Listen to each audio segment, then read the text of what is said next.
नमस्कार। बीते सप्ताह हमने एक ऐसी उपलब्धि हासिल की जिसने हम सबको गर्व से भर दिया। आपने सुना होगा कि भारत ने पिछले सप्ताह 400 बिलियन डॉलर यानी 30 लाख करोड़ रुपए के पहली बार सुनने में लगता है कि ये अर्थव्यवस्था से जुड़ी बात है, लेकिन ये अर्थव्यवस्था से भी ज्यादा भारत के सामर्थ्य, भारत के पोटेंशियल से जुड़ी बात है। एक समय में भारत से एक्सपोर्ट का आंकड़ा कभी 100 बिलियन, कभी 150 बिलियन, कभी 200 बिलियन तक हुआ करता था। अब आज भारत 400 बिलियन डॉलर पर पहुंच गया है। इसका एक मतलब ये कि दुनिया भर में भारत में बनी चीजों की डिमांड बढ़ रही है। दूसरा मतलब ये कि भारत की सप्लाई चेन दिनों दिन और मजबूत हो रही है। और इसका एक बहुत बड़ा संदेश भी है। देश विराट कदम तब उठाता है दोनों से बड़े संकल्प होते हैं। जब संकल्पों के लिए दिन रात ईमानदारी से प्रयास होता है तो वो संकल्प सिद्ध भी होते हैं। और आप देखिए, किसी व्यक्ति के जीवन में भी तो ऐसा ही होता है। जब किसी के संकल्प, उसके प्रयास, उसके सपनों से भी बड़े हो जाते हैं तो सफलता उसके पास खुद चल करके आती है। साथियों, देश के कोने कोने से नए नए प्रोडक्ट जब विदेश जा रहे हैं, असम के हैलाकांडी के लेदर प्रोडक्ट हो या उस्मानाबाद के हैंडलूम प्रोडक्ट, बीजापुर की फल सब्जियां हो और चंदौली का ब्लैक राइस, सबका एक्सपोर्ट बढ़ रहा है। अब आपको लद्दाख की विश्व प्रसिद्ध एप्रिकॉट दुबई में भी मिलेगी और सऊदी अरब में तमिलनाडु से भेजे गए केले मिलेंगे। और सबसे बड़ी बात ये कि नए नए प्रोडक्ट्स नए नए देशों को भेजे जा रहे हैं। जैसे हिमाचल, उत्तराखंड में पैदा हुए मिलेट्स, मोटे अनाज की पहली खेप डेनमार्क को निर्यात की गई। आंध्र प्रदेश के कृष्णा और चित्तूर जिले के बंगनपल्ली और सुवर्णरेखा आम दक्षिण कोरिया को निर्यात किए गए। त्रिपुरा से ताजा कटहल हवाई रास्ते से लंदन निर्यात किए गए। और तो और पहली बार नागालैंड की राजा मिर्च को लंदन भेजा गया। इसी तरह भालिया गेहूं की पहली खेप गुजरात से केन्या और श्रीलंका निर्यात की गई। यानी अब आप दूसरे देशों में जाएंगे तो मेड इन इंडिया प्रोडक्ट्स पहले की तुलना में कहीं ज्यादा नजर आएंगे। साथियों, यह लिस्ट बहुत लंबी है और जितनी लंबी ये लिस्ट है उतनी ही बड़ी मेक इन इंडिया की ताकत है, उतना ही विराट भारत का सामर्थ्य है। और सामर्थ्य का आधार है हमारे किसान, हमारे कारीगर, हमारे बुनकर, हमारे इंजीनियर, हमारे लघु उद्यमी, हमारा एमएसएमई सेक्टर, ढेर सारे अलग अलग प्रोफेशन के लोग, ये सब इसकी सच्ची ताकत है। इनकी मेहनत से ही 400 बिलियन डॉलर के एक्सपोर्ट का लक्ष्य प्राप्त हो सका है। और मुझे खुशी है कि भारत के लोगों का इस सामर्थ्य अब दुनिया के कोने कोने में नए बाजारों में पहुंच रहा है। जब एक एक भारतवासी लोकल के लिए वोकल होता है, तब लोकल को ग्लोबल होते देर नहीं लगती है। आइए लोकल को ग्लोबल बनाएं और हमारे उत्पादों की प्रतिष्ठा को और बढ़ाएं। साथियों, मन की बात के श्रोताओं को यह जानकर भी अच्छा लगेगा कि घरेलू स्तर पर भी हमारे लघु उद्यमियों की सफलता हमें गर्व से भरने वाली है। आज हमारे लघु उद्यमी सरकारी खरीद में गवर्नमेंट ई मार्केट प्लेस यानी जेम के माध्यम से बड़ी भागीदारी निभा रहे हैं।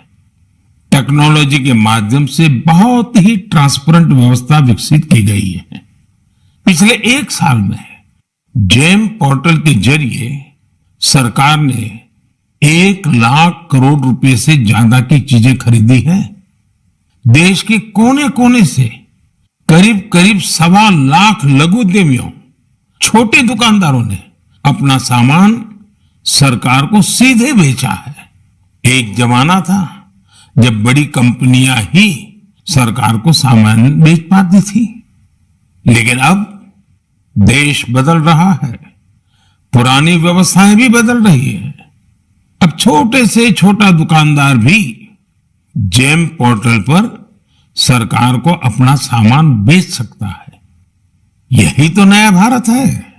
ये न केवल बड़े सपने देखता है, बल्कि उस लक्ष्य तक पहुंचने का साहस भी दिखाता है जहां पहले कोई नहीं पहुंचा है। इसी साहस के दम पर हम सभी भारतीय मिलकर आत्मनिर्भर भारत का सपना भी जरूर पूरा करेंगे। मेरे प्यारे देशवासियों, हाल ही में हुए पद्म सम्मान समारोह में आपने बाबा शिवानंद जी को जरूर देखा होगा। 126 साल के बुजुर्ग की फुर्ती देखकर मेरी तरह हर कोई हैरान हो गया होगा। और मैंने देखा, पलक झपकते ही वो नंदी मुद्रा में प्रणाम करने लगे। मैंने भी बाबा शिवानंद जी को झुककर बार बार प्रणाम किया।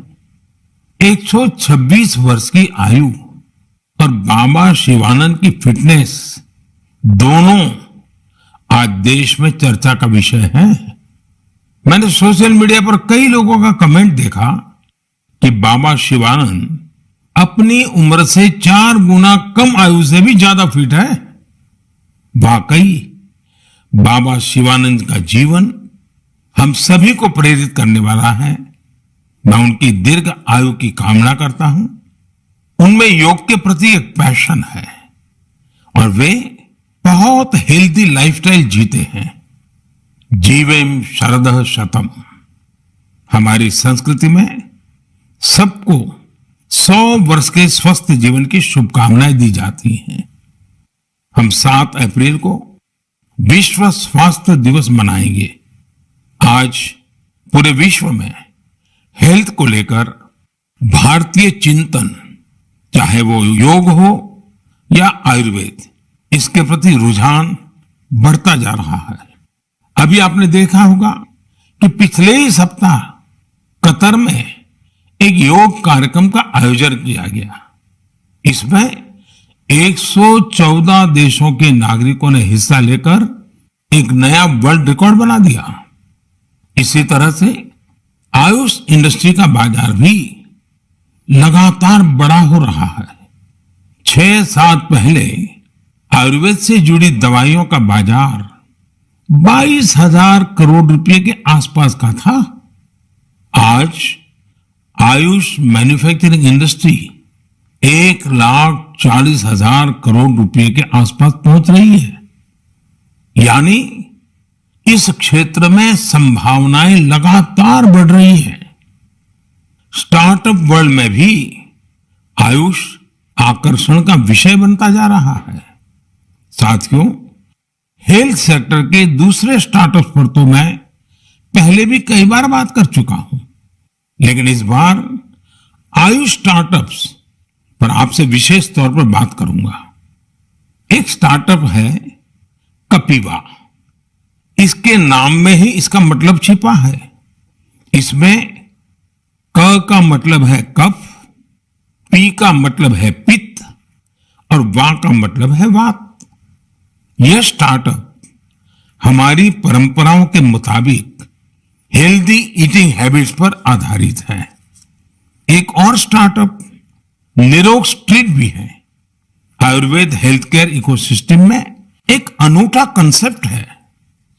इसका टेक्नोलॉजी ड्रिवन प्लेटफॉर्म दुनिया भर के आयुर्वेदा डॉक्टर्स को सीधे लोगों से जोड़ता है। 50,000 से अधिक प्रैक्टिशनर्स इससे जुड़े हुए हैं। इसी तरह आत्रे इनोवेशंस एक हेल्थ केयर टेक्नोलॉजी स्टार्टअप है जो होलिस्टिक वेलनेस के क्षेत्र में काम कर रहा है। इक्सोरियल ने न केवल अश्वगंधा के उपयोग को लेकर जागरूकता फैलाई है, बल्कि टॉप क्वालिटी प्रोडक्शन प्रोसेस पर भी बड़ी मात्रा में निवेश किया है। क्योर वेदा ने जड़ी बूटियों के आधुनिक शोध और पारंपरिक ज्ञान के संगम से होलिस्टिक लाइफ के लिए डाइटरी सप्लीमेंट्स का निर्माण किया है। साथियों, अभी तो मैंने कुछ ही नाम गिनाए हैं, ये लिस्ट बहुत लंबी है। ये भारत के युवा उद्यमियों और भारत में बन रही नई संभावनाओं का प्रतीक है। मेरा हेल्थ सेक्टर के स्टार्टअप्स और विशेषकर आयुष स्टार्टअप से एक आग्रह भी है। आप ऑनलाइन जो भी पोर्टल बनाते हैं, जो भी कंटेंट क्रिएट करते हैं, वो संयुक्त राष्ट्र द्वारा मान्यता प्राप्त सभी भाषाओं में भी बनाने का प्रयास करें। दुनिया में बहुत सारे ऐसे देश हैं जहां अंग्रेजी न इतनी बोली जाती है और ना ही इतनी समझी जाती है। ऐसे देशों को भी ध्यान में रखकर अपनी जानकारी का प्रचार प्रसार करें। मुझे विश्वास है भारत के आयुष स्टार्टअप्स बेहतर क्वालिटी के प्रोडक्ट्स के साथ जल्द ही दुनिया भर में छा जाएंगे। साथियों, स्वास्थ्य का सीधा संबंध स्वच्छता से भी जुड़ा है। मन की बात में हम हमेशा स्वच्छता के आग्रहियों के प्रयासों को जरूर बताते हैं। ऐसे ही एक स्वच्छाग्रही हैं चंद्र किशोर पाटिल जी। ये महाराष्ट्र में नासिक में रहते हैं। चंद्र किशोर जी का स्वच्छता को लेकर संकल्प बहुत गहरा है। वो गोदावरी नदी के पास खड़े रहते हैं और लोगों को लगातार नदी में कूड़ा कचरा न फेंकने के लिए प्रेरित करते हैं। उन्हें कोई ऐसा करता दिखता है तो तुरंत उसे मना करते हैं। इस काम में चंद्रकिशोर जी अपना काफी समय खर्च करते हैं। शाम तक उनके पास ऐसी चीजों का ढेर लग जाता है जो लोग नदी में फेंकने के लिए लाए होते हैं। चंद्र किशोर जी का ये प्रयास जागरूकता भी बढ़ाता है और प्रेरणा भी देता है। इसी तरह एक और स्वच्छाग्रही है ओडिशा में पुरी के राहुल महाराणा। राहुल हर रविवार को सुबह सुबह पुरी में तीर्थ स्थलों के पास जाते हैं और वहां प्लास्टिक कचरा साफ करते हैं। वो अब तक सैकड़ों किलो प्लास्टिक कचरा और गंदगी साफ कर चुके हैं। पुरी के राहुल हो या नासिक के चंद्रकिशोर, ये हम सबको बहुत कुछ सिखाते हैं। नागरिक के तौर पर हम अपने कर्तव्यों को निभाएं, चाहे स्वच्छता हो, पोषण हो या फिर टीकाकरण। इन सारे प्रयासों से भी स्वस्थ रहने में मदद मिलती है। मेरे प्यारे देशवासियों, आइए बात करते हैं केरला के मुपट्टम श्री नारायणन जी की। उन्होंने एक प्रोजेक्ट की शुरुआत की है जिसका नाम है pots for water of life. आप जब इस प्रोजेक्ट के बारे में जानोगे तो सोचेंगे कि क्या कमाल का काम है। साथियों, मुपट्टम श्रीनारायण जी गर्मी के दौरान पशु पक्षियों को पानी की दिक्कत ना हो, इसके लिए मिट्टी के बर्तन बांटने का अभियान चला रहे हैं। गर्मियों में वो पशु पक्षियों की इस परेशानी को देखकर खुद भी परेशान हो उठते थे। फिर उन्होंने सोचा कि क्यों ना वह खुद ही मिट्टी के बर्तन बांटने शुरू कर दें, ताकि दूसरों के पास उन बर्तनों में सिर्फ पानी भरने का ही काम रहे। आप हैरान रह जाएंगे कि नारायण जी द्वारा बांटे गए बर्तनों का आंकड़ा 1 लाख को पार करने जा रहा है। अपने अभियान में 1 लाखवां बर्तन वो गांधी जी द्वारा स्थापित साबरमती आश्रम में दान करेंगे। आज जब गर्मी के मौसम ने दस्तक दे दी है, तो नारायण जी का यह काम हम सबको जरूर प्रेरित करेगा और हम भी इस गर्मी में हमारे पशु पक्षी मित्रों के लिए पानी की व्यवस्था करेंगे। साथियों, मैं मन की बात के श्रोताओं से भी आग्रह करूंगा कि हम अपने संकल्पों को फिर से दोहराएं। पानी की एक एक बूंद बचाने के लिए हम जो भी कुछ कर सकते हैं वो हमें जरूर करना चाहिए। इसके अलावा पानी की रिसाइकलिंग पर भी हमें उतना ही जोर देते रहना है। घर में इस्तेमाल किया हो जो पानी गमलों में काम आ सकता है, गार्डनिंग में काम आ सकता है, वो जरूर दोबारा इस्तेमाल किया जाना चाहिए। थोड़े से प्रयास से आप अपने घर में ऐसी व्यवस्थाएं बना सकते हैं। रहीमदास जी सदियों पहले कुछ मकसद से ही कहकर गए हैं कि रहमन पानी राखिए, बिन पानी सब सुन। और पानी बचाने के इस काम में मुझे बच्चों से बहुत उम्मीद है। स्वच्छता को जैसे हमारे बच्चों ने आंदोलन बनाया, वैसे ही वो वाटर वॉरियर बनकर पानी बचाने में मदद कर सकते हैं। साथियों, हमारे देश में जल संरक्षण, जल स्रोतों की सुरक्षा सदियों से समाज के स्वभाव का हिस्सा रहा है। मुझे खुशी है कि देश में बहुत से लोगों ने वाटर कंजर्वेशन को लाइफ मिशन ही बना दिया है। जैसे चेन्नई के एक साथी हैं अरुण कृष्णमूर्ति जी। अरुण जी अपने इलाके में तालाबों और झीलों को साफ करने का अभियान चला रहे हैं। उन्होंने 150 से ज्यादा तालाबों, झीलों की साफ सफाई की जिम्मेदारी उठाई और उसे सफलता के साथ पूरा किया। इसी तरह महाराष्ट्र के एक साथी रोहन काले हैं। रोहन पैसे से एक एचआर प्रोफेशनल है। वो महाराष्ट्र के सैकड़ों स्टेप वेल्स यानी सीढ़ी वाले पुराने कुओं के संरक्षण की मुहिम चला रहे हैं। इनमें से कई कुएं तो सैकड़ों साल पुराने होते हैं और हमारी विरासत का हिस्सा होते हैं। सिकंदराबाद में बंसीलाल पेट कुआं एक ऐसा ही स्टेप वेल है।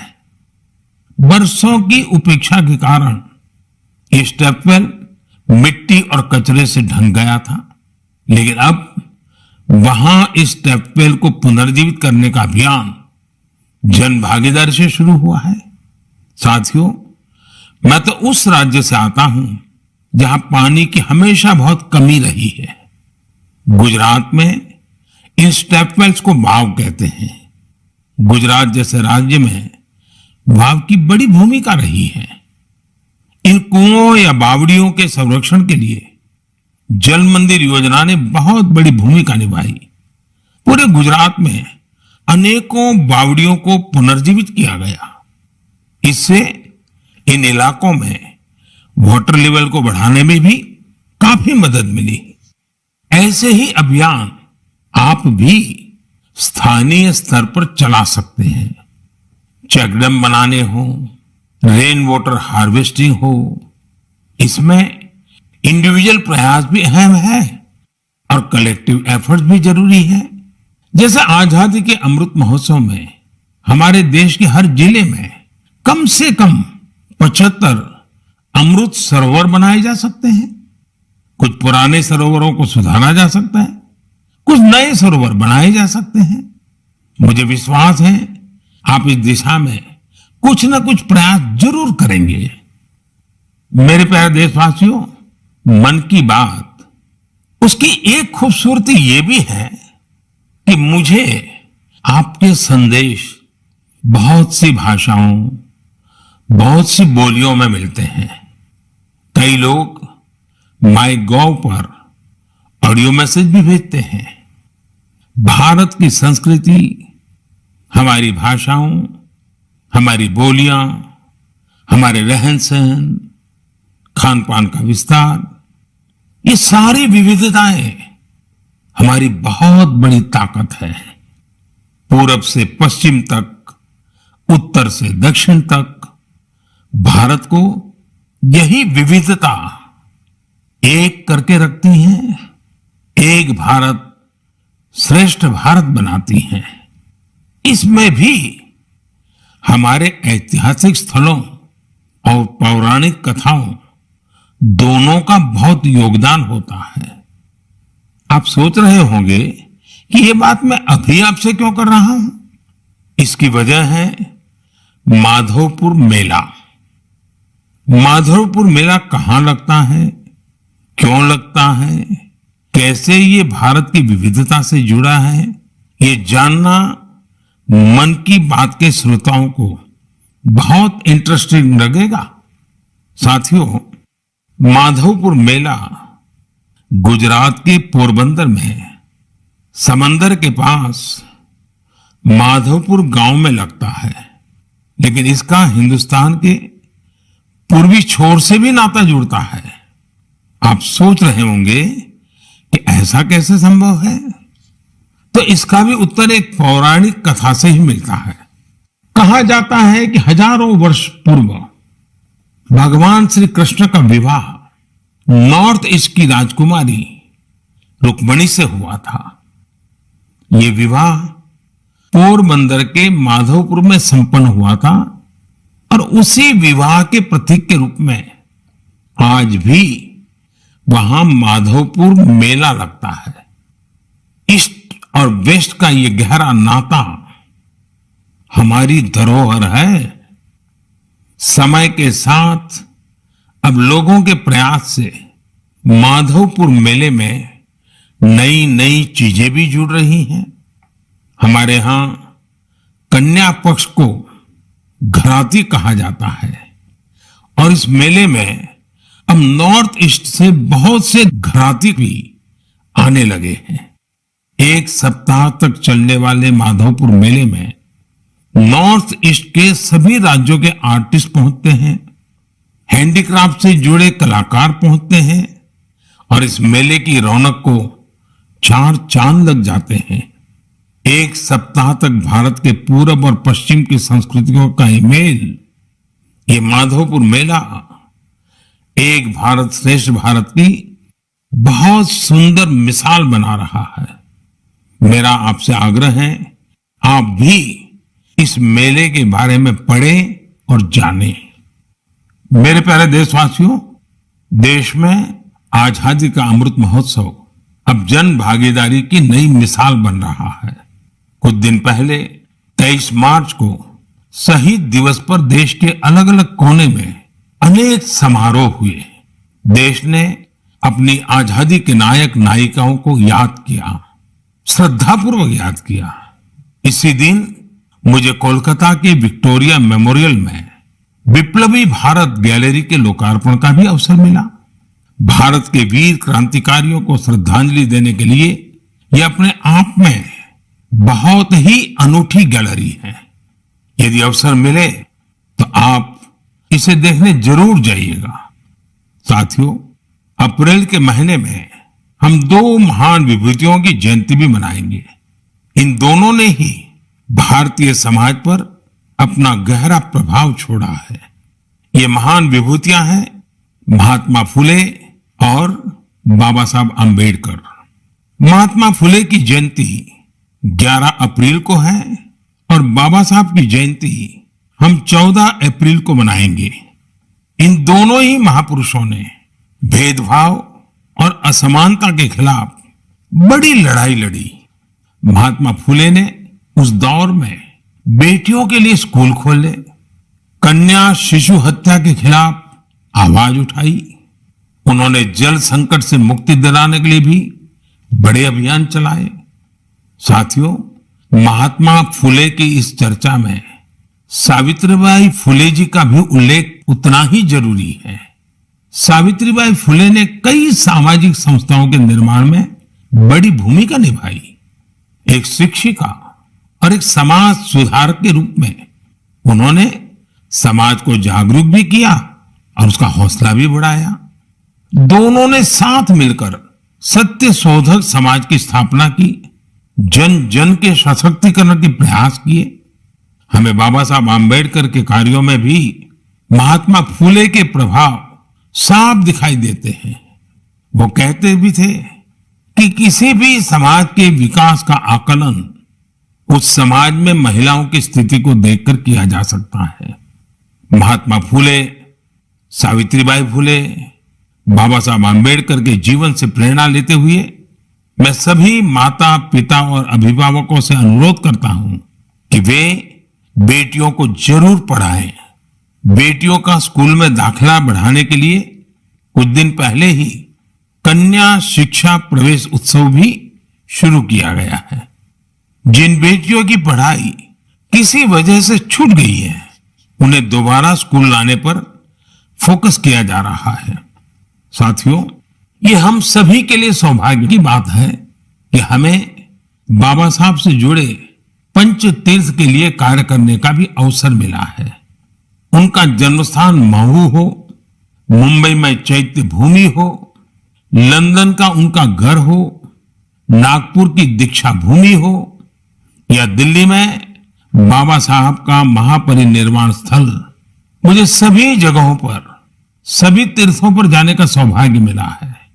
मैं मन की बात के श्रोताओं से आग्रह करूंगा कि वे महात्मा फूले, सावित्रीबाई फूले और बाबा साहब आम्बेडकर से जुड़ी जगहों के दर्शन करने जरूर जाएं। आपको वहां बहुत कुछ सीखने को मिलेगा। मेरे प्यारे देशवासियों, मन की बात में इस बार भी हमने अनेक विषयों पर बात की। अगले महीने बहुत से पर्व त्योहार आ रहे हैं। कुछ ही दिन बाद ही नवरात्र है। नवरात्र में हम व्रत, उपवास, शक्ति की साधना करते हैं, शक्ति की पूजा करते हैं। यानी हमारी परंपराएं हमें उल्लास भी सिखाती हैं और संयम भी। संयम और तप भी हमारे लिए पर्व ही है। इसलिए नवरात्र हमेशा से हम सभी के लिए बहुत विशेष रही है। नवरात्र के पहले ही दिन गुड़ी पड़वा का पर्व भी है। अप्रैल में ही ईस्टर भी आता है और रमजान के पवित्र दिन भी शुरू हो रहे हैं। हम सबको साथ लेकर अपने पर्व मनाएं, भारत की विविधता को सशक्त करें, सबकी यही कामना है। इस बार मन की बात में इतना ही। अगले महीने आपसे नए विषयों के साथ फिर मुलाकात